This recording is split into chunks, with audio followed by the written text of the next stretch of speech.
So I'll be showing you how to type in all caps using your iPhone. Now for this tutorial, I'm using the iPhone 14 Pro, but it's the same instructions for previous iPhones and also the iPad.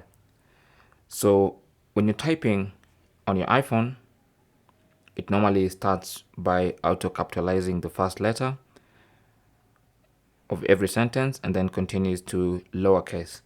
Now, if you want to type in all caps, then what you need to do is double press on the caps button.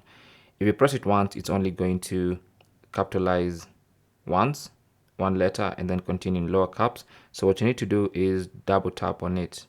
So when you see this broken arrow, it basically means it's locked to uppercase, and you can just type in all uppercase.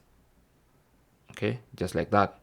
Now, in case double tapping does not lock the caps lock to uppercase, then you need to enable it in the settings.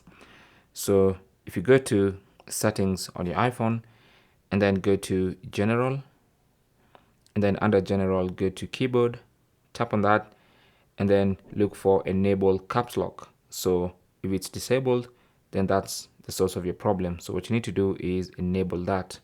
And then once you enable that, you'll be able to double tap to lock into uppercase and type in all caps on your iPhone. This includes other services like text messages, WhatsApp, whatever you're doing. You can lock the caps lock and type in all uppercase.